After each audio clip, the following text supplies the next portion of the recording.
Dear students, we are continuing the properties of the colloidal solutions, what we learned in the previous class. In continuation of that, today we discuss other properties, that is coagulation. What is meant by coagulation? The phenomena in which colloidal solution convert into a precipitate on addition of an electrolyte is called coagulation. There is bleeding on our body. After some time, blood will clot itself. That is coagulation. Generally, for the clotting of blood, what do we add? We add alum or ferric chloride. Peptidation is the opposite to the coagulation. In coagulation, the colloidal particles aggregate together to form a precipitate. That is called coagulation. How the coagulate is formed? By adding the electrolyte. Excess amount of electrolyte causes a coagulation. The next one is Hodge's rule. Then the greater the value of coagulating ion is added, the greater the power of cause coagulation. This is known as Hodge's rule. Example, as the number of positive or negative charges on the ion increases, coagulating ability of ion also increases. The order of the coagulating power is negative salts is sodium ion, magnesium ion, aluminum ion. What does it mean? How this rule explains? Generally, colloidal solutions are charged particles. They are either negative colloid or positive colloids. The charge is neutralized by the opposite electrolyte ions. The charge on the electrolyte ion is more. That is, the valency of the electrolyte ion is more. Either it is a cation or an anion. The charge on the cation or anion is more. The coagulating power of that ion ability is more. That is, we call Hodge's rule. For example, positive electrolyte ions like sodium ion, magnesium ion, aluminum ions are there. They neutralizes the negative colloidal solution. Whereas negative electrolyte ions like chloride, sulfate, phosphate ions neutralizes the or coagulates the positive soles. Neutralizes nothing but coagulation. The coagulation power of the phosphate ion is more when compared to the coagulation power of the chloride ion. Why? Because the valency, negative charge on the phosphate ion is more when compared to the unit, 1 unit negative charge, it has 3 units negative charge. The negative charge is more, either negative or positive. If the charge is more on the ion, its coagulating ability also increases. Same like positive electrolyte ions like sodium ion, magnesium ion, and this is the increasing order of ability of coagulating power of ions. Aluminum ion is more coagulating power than the sodium ion because of its charge is more when compared to the sodium ions. The next one opposite to this one is flocculation value. What is meant by flocculation value? The minimum concentration of an electrolyte in millimoles per liter required to cause coagulation of a sol in 2 hours is called flocculation value of the electrolyte. Flocculation value is inversely proportional to the coagulating power of the ion. As lead plus 4 has high charge, its coagulating power will be maximum and will have minimum flocculation value. What does it mean? For example, aluminum ion and sodium ions are there. They are positive electrolytic ions.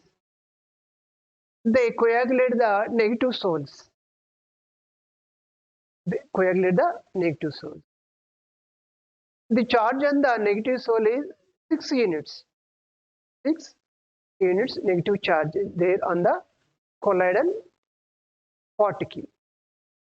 How many sodium ions are required?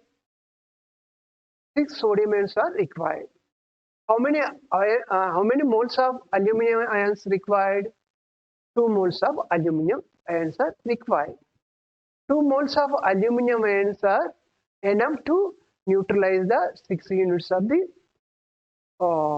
negative charge, whereas 6 moles of sodium ions are required to neutralize this one. The number of ions required here is 2 moles. The number of ions required here is 6 moles.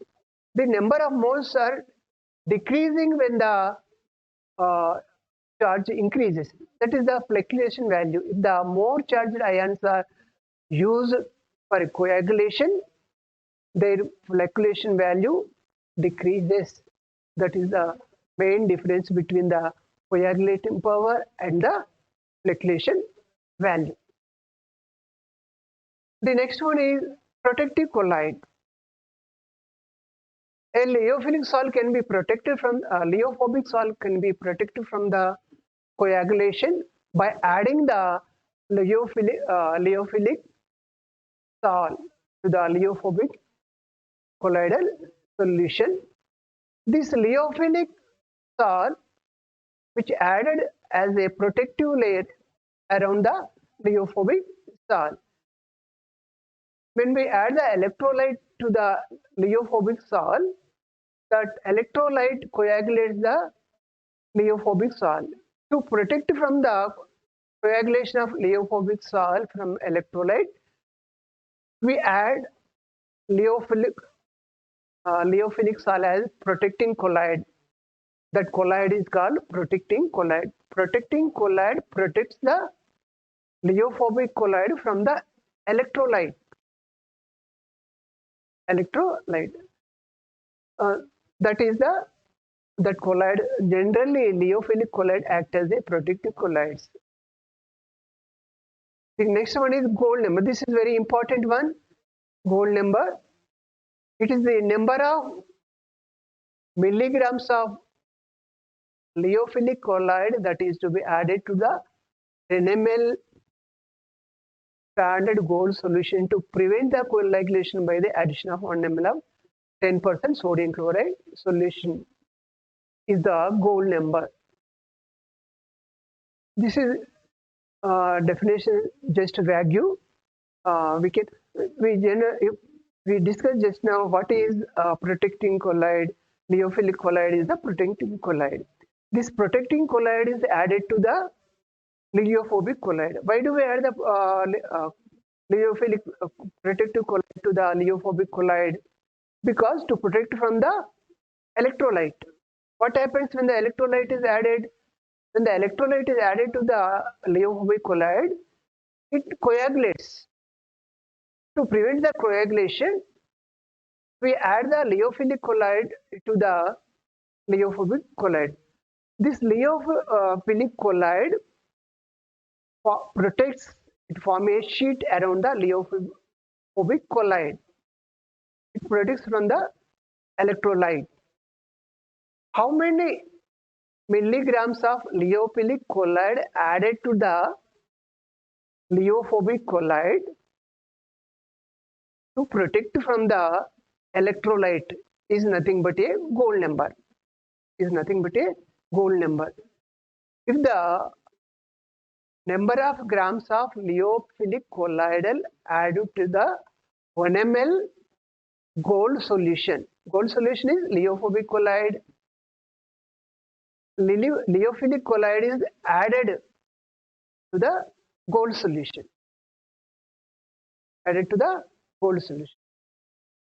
How much volume? 10 ml. 10 ml of gold solution we add in the lyophilic colloidal solution. Why are you adding the lyophilic colloid solution? To prevent the coagulation of gold sol. Why the gold solids coagulates? Because we are adding the electrolyte 1% 10 ml sodium chloride solution. By adding the 1% sodium chloride solution, gold sol will be coagulated. To prevent that, we add lyophilic sol in, we express this amount in a milligrams or milligrams. That is called gold number. How much amount of lyophilic sol is added to the gold solution to prevent coagulation is called gold number. If the gold number is more, its protecting power is less. For example, the gold number of starch is 25. The gold number of the gelatin is 0. This is full number of the gelatin 0.052, 0.001, 0.00. The gold number of the gelatin is less than the gold number of the potato starch. The gold number of potato starch is 25.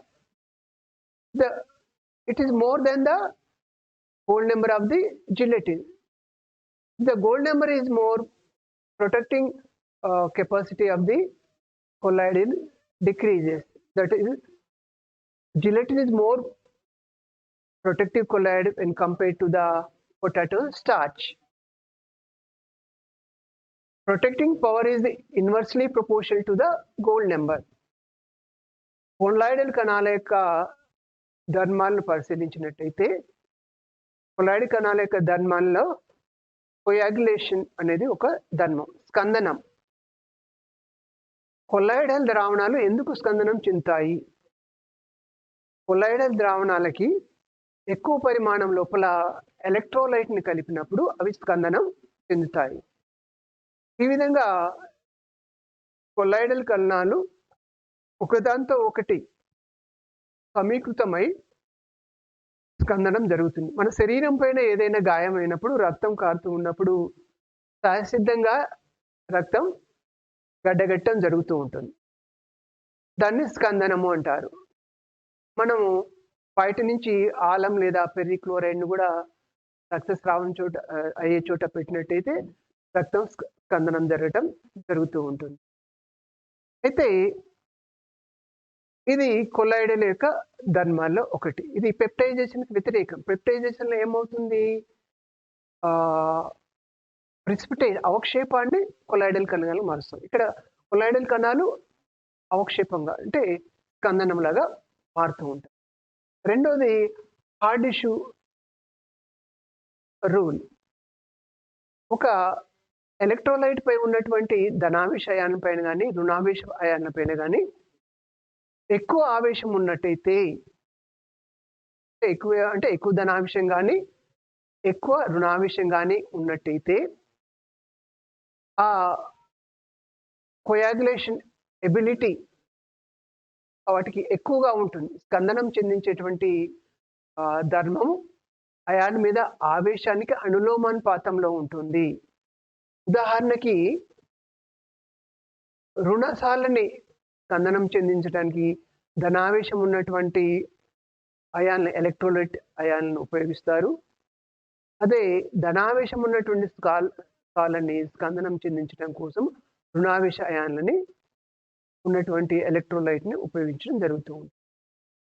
ఈ ధనావేశ electrolyte ion అయినా రుణావేశ electrolyte ion అయినా కూడా దేని మీద అయితే ఆవేశం ఎక్కువగా ఉంటుందో, అది ధనావేశం కానీ రుణావేశం కానీ ఏది ఎక్కువగా ఉంటే అది సులభంగా కొల్లాయిడల్ ద్రావణాన్ని స్కందనం చేస్తుంది. For example sodium ion, magnesium ion, aluminium ion ఉన్నాయి. అల్యూమినియం అయాన్ మీద ఆవేశం ఎక్కువగా ఉంది, సోడియం అయాన్ మీద ఆవేశం తక్కువగా ఉంది. కాబట్టి అల్యూమినియం అయానికి స్కందన సామర్థ్యం అనేది ఎక్కువగా ఉంటుంది, సోడియం అయానికి తక్కువగా ఉంటుంది. అదేవిధంగా ధనావేశ సాలని స్కందనం చేసేటువంటి సామర్థ్యంలో క్లోరైడ్ అయాన్ కంటే ఫాస్ఫేట్ అయాన్కి సామర్థ్యం ఎక్కువగా ఉంటుంది. తర్వాతది ఫ్లక్యులేషన్. ఫ్లక్యులేషన్ అనేది ఈ కోయాగులేషన్ స్కందన సామర్థ్యానికి వ్యతిరేకమైంది. ఏంటి ఫ్లక్యులేషన్ అంటే, ఫర్ ఎగ్జాంపుల్ ఒక రుణావేశ ధనావేశ సాల్ లోపల ఒక ధనావేశం అనేది 6 యూనిట్లు ఉంది. ఆ సాల్ మీద మొత్తం ధనావేశం 6 యూనిట్లు ఉన్నది. ఆ 6 యూనిట్ల ధనావేశ సాల్ని స్కందనం చేయటం కోసము మనకి 6 యూనిట్ల క్లోరైడ్ అయాన్లు కావాలి. 6 యూనిట్ల క్లోరైడ్ అయాన్లు కావాలి. అదే ఫాస్ఫేట్ దట్ ఈస్ 6 యూనిట్లు అంటే 6 మోల్ల క్లోరైడ్ అయాన్లు కావాలి. అదే ఫాస్ఫేట్ అయాన్ల మీద 3 యూనిట్ల రుణావేశం ఉండడం ద్వారా అవి 2 మోల్ల ఫాస్ఫేట్ అయాన్లు సరిపోతాయి.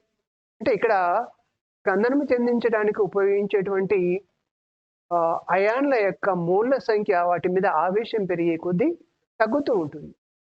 అంటే స్కందన సామర్థ్యం అనేది ఆవేశానికి విలోమానుపాతంలో ఉంటుంది. దాన్నే ఫ్లక్యులేషన్ వాల్యూ అంటారు. తర్వాతది ప్రొటెక్టింగ్ కొలాయిడ్. లియోఫోబిక్ కొలాయిడ్స్ అనేవి అస్థిరమైనవి.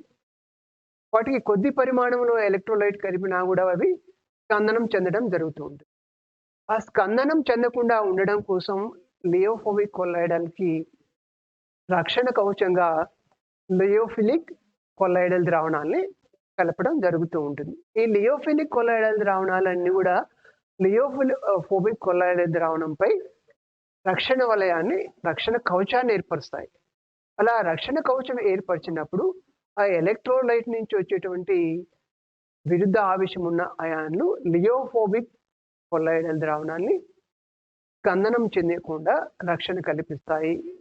అలా లియోఫిలిక్ సాల్ని ఏమంటారు? వీటిని ప్రొటెక్టింగ్ కొలాయిడ్స్ అంటారు, రక్షణ కొలాయిడ్లు అంటారు.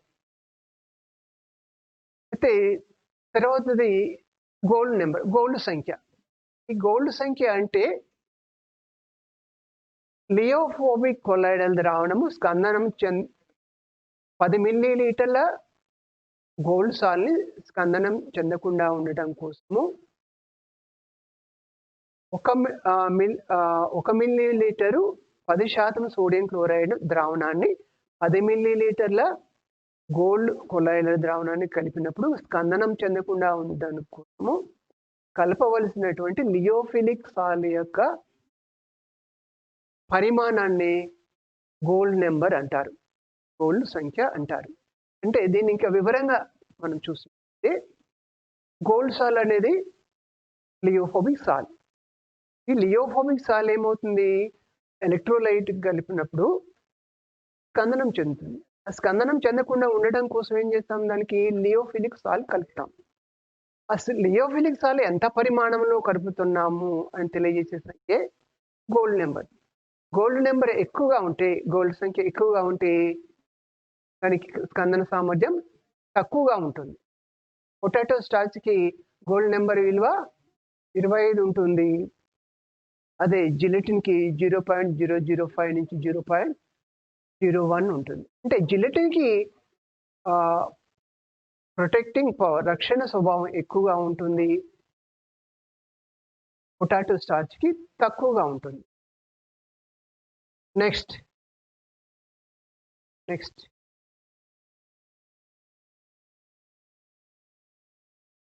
the next one is emulsion. Emulsion అని వీటిని అంటారు. ఎమల్షన్ అనేవి కూడా కొలాయిడల్ ద్రావణాలే. ఈ ఎమల్షన్ అనే కొలాయిడల్ ద్రావణాలు ఎలా ఏర్పడతాయి? How the emulsions are form? The dispersion phase and dispersion medium both are in liquid phase. Those colloidal solutions are called emulsions. Both dispersion phase and dispersion medium both are in liquid phase. This is a liquid colloidal system. The dispersion of finely divided droplets in other liquid is called emulsion. If the mixture of two miscible or partially miscible liquids are shaken, a coarse dispersion of one liquid in the other is obtained, which is called emulsion.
Can you 8 minutes? ఇది కూడా ఇక్కడ in the time అన్నా. Okay, okay, okay. Okay. Okay.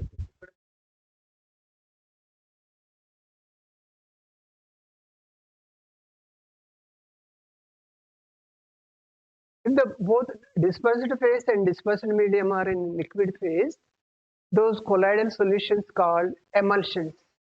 Emulsions are they are immiscible or partially miscible. There are two types of emulsions. One is oil dispersed in water. Second one is water dispersed in oil. Here, dispersed phase is oil, dispersion medium is water. In these emulsions, dispersed phase is water, dispersion medium is oil. This is the main difference between the oil in water, water in oil type emulsions. In both the emulsions, both the dispersion phase and dispersion medium are in liquid phase. Whereas in this type, water is the dispersion phase, the quantity of water is more. Here is the oil is dispersion medium, the quantity of oil is more. That is the main difference between these two. Example for the oil in water emulsion is milk and vanishing cream. Milk is formed by the fatty particles dissolved in a water. The example for the water in oil type emulsions are butter and cold cream. These are the two types of emulsions. What are the applications of the emulsions? Emulsions are used in our daily life very uh, large amount, especially those are in medicines. Cod liver oil also used as a medicine. B complex used as a B complex tonics or tablets. Emulsions are used as a cleaning agents. Soap and detergents are cleaning agents. Milk is used as our food in our daily life. These are the applications of emulsions. There are so many emulsions are there. We are very useful in our day-to-day life. When we preserve the emulsions for a long time, there is a separation of dispersion phase and dispersion media takes place. To reduce that one, to minimize that one, we add emulsifying agent to stabilize the emulsions for long time. For example, milk is there. In the milk, we have to preserve the milk for long days. How do you preserve it? By adding the emulsifier. Without adding emulsifier, it will spoil. What is the emulsifier used in this preservation of milk? That is casein. Casein is a protein that protects the milk from the separation of fat and water. That is called emulsifying agent. Different emulsions are stabilized, emulsified by the different emulsifiers. Soap and graphite are used for oil in water type, water in oil type emulsions. These are the two types of emulsions and their importance in our life. Next. Just wait. ఎమల్షన్లు అనేవి విక్షిప్త ప్రావస్థ మరియు విక్షేపణ కణాలు రెండు కూడా ద్రవ ప్రావస్థలో ఉన్నప్పుడు ఏర్పడే colloidal ద్రావణాన్ని ఎమల్షన్లు అంటారు. ఈ ఎమల్షన్ లోపల విక్షిప్త ప్రావస్థ విక్షేపణ యానకం రెండు కూడా, ఫర్ ఎగ్జాంపుల్ పాలు ఉన్నాయి. పాలు ఎలా ఏర్పడతాయి? నువ్వు కణాలని నీటిలో కరగడం ద్వారా, అంటే పూర్తిగా కరగవు, పాక్షికంగా మిశ్రమై ఉంటాయి. అలా కరగడం ద్వారా ఎమల్షన్ ఏర్పడుతుంది. అంటే ఇవి పూర్తిగా కరగడం కానీ జరగదు కాబట్టి పాక్షికంగా ఒకదానితో ఒకటి మిశ్రమం చెందినప్పుడు ఏర్పడే ద్రవంలో ద్రవం రకము కొలాయిడల్ ద్రావణాన్ని, అంటే విక్షిప్త ప్రావస్థ ద్రవ ప్రావస్థలోనే ఉంటుంది, విక్షేపణ యానకం అనేది కూడా ద్రవ ప్రావస్థలోనే ఉంటుంది. ఇవి రెండు పాక్షికంగా మిశ్రమం చెందినప్పుడు ఏర్పడేటువంటి కొలాయిడల్ ద్రావణాన్ని ఎమల్షన్లు అంటారు. ఈ ఎమల్షన్లు రెండు రకాలు. నీటిలో ఆయిల్ రకము, ఆయిల్లో నీటి రకం ఎమల్షన్. రెండు వీటిలో ఉండేది నీరు ఉంటుంది, ఆయిల్ ఉంటుంది. ఏది ఎక్కువ పరిమాణంలో ఉంటే ఆ కేటగిరీ కిందకి వస్తుంది. వాటర్ ఎక్కువగా ఉంటే దీన్ని ఆయిల్ ఇన్ వాటర్ రకం అంటారు, నీటిలో ఆయిల్ రకం అంటారు. అదే ఆయిల్ ఎక్కువగా ఉంటే దీన్ని oil in water in oil type అంటారు. అయితే ఆయిల్ ఇన్ వాటర్ టైప్లో విక్షేపణ యానకం అనేది వాటర్, నీరు విక్షేపణ యానకంగా ఉంటుంది. అది ఎక్కువ మోతాదులో ఉంటుంది. ఎక్కువ మోతాదులో ఉన్నదాన్ని విక్షేపణ యానకం అంటారు, తక్కువ మోతాదులో ఉన్నది విక్షిప్త ప్రావస్థ అంటారు. ఇందులో ఆయిల్ ఉంటుంది, అందులో వాటర్ ఉంటుంది. ఆయిల్ ఇన్ వాటర్లో ఆయిల్ ఉంటుంది, వాటర్ ఉంటుంది. వాటర్ ఇన్ ఆయిల్లో కూడా వాటర్ ఉంటుంది, ఆయిల్ ఉంటుంది. ఏది ఎక్కువ పరిమాణంలో ఉంటే దాన్ని విక్షేపణ యానకంగా ఉపయోగిస్తారు. ఆయిల్ ఇన్ వాటర్ ఎమల్షన్కి ఉదాహరణగా పాలు, వానిషింగ్ క్రీమ్ చెప్తాము. అదే వాటర్ ఇన్ ఆయిల్కి ఉదాహరణగా వెన్న మరియు కాడ్ లివర్ ఆయిల్ మరియు కోల్డ్ క్రీమ్ వీటికి ఉదాహరణగా చెప్పొచ్చు. ఈ ఎమల్షన్ నిత్య జీవితంలో మనం ఎక్కడెక్కడ ఉపయోగిస్తూ ఉంటాము. నిత్య జీవితంలో ఎమల్షన్ అనేవి మనకి ఒక భాగంగా ఉన్నాయి. మనం ఆహార పదార్థాలుగా, ఔషధాలుగా వీటిని ఉపయోగిస్తూ ఉన్నాము. ముఖ్యంగా B complex, cod liver oil వీటిని ఔషధాలుగా ఉపయోగిస్తూ ఉంటారు. సోప్స్ మరియు డిటర్జెంట్లని శుభ్రపరిచేటువంటి పదార్థాలుగా ఉపయోగిస్తూ ఉంటారు. మిల్క్ అనేది మనకి ఆహార పదార్థంగా వినియోగిస్తుంది. ఇవి కాక చాలా ఎమల్షన్లు మన నిత్య జీవితంలో ఉపయోగిస్తూ ఉంటాం. అయితే ఈ ఎమల్షన్లు ఎక్కువ కాలం నిల్వ చేసినట్టయితే వాటిలో ఉండేటువంటి విక్షిప్త ప్రావస్థ, విక్షేపణ యానకాలు 2 వేరే ఆ ఎమల్షన్లు పాడైపోవడం జరుగుతుంది. కాబట్టి ఆ ఎమల్షన్లు పాడైపోకుండా ఎక్కువ కాలం స్థిరంగా ఉండడం కోసం వాటికి వేరే పదార్థాన్ని కలపడం జరుగుతుంది. దాన్నే ఎమల్సిఫైయింగ్ కారకము అంటారు. ఉదాహరణకి మనం నిత్య జీవితంలో ఉపయోగించేటువంటి పాలు, వాటిని ఎక్కువ కాలం నిల్వ చేసినట్టయితే అవి పాడైపోయే అవకాశం ఉంటుంది. అలా పాడైపోకుండా ఉండడం కోసం వాటికి ఏం చేస్తాము, ఒక ఎమల్సిఫైయింగ్ ఏజెంట్‌ని వాడతాం. ఇక్కడ ఉపయోగించే ఎమల్సిఫైయింగ్ ఏజెంట్ ఏంటంటే పాలను నిల్వ చేయడం కోసం కెసిన్ అనేటువంటి ఎమల్సిఫైయింగ్ ఏజెంట్‌ని వాడతాం. అది ఒక ప్రోటీన్. అది పాలు విచ్ఛిన్నం చెందకుండా దోహదం చేస్తూ ఉంటుంది. ఈ విధంగా ఆయిల్ ఇన్ వాటర్ టైప్‌లో గాని, వాటర్ ఇన్ ఆయిల్ టైప్‌లో గాని రెండిటికి కూడా వాడేటువంటి ఎమల్సిఫైయింగ్ కారకాలు ఉన్నాయి. వాటిలో ఒకటి సోప్, ఒకటి గ్రాఫైట్ అనేది రెండిటికి కారకాలుగా ఉపయోగించడం జరుగుతూ ఉంది. ఇవి ఎమల్షన్‌కి సంబంధించింది. Next time with this we conclude this chapter today. I hope you enjoyed a lot. We will meet again after some time. What we learned so far can be tested by giving the assignments. These are the important questions generally asked in the IP examinations. How to solve these questions in our regular video classes. Thank you, Ananda. Thank you again.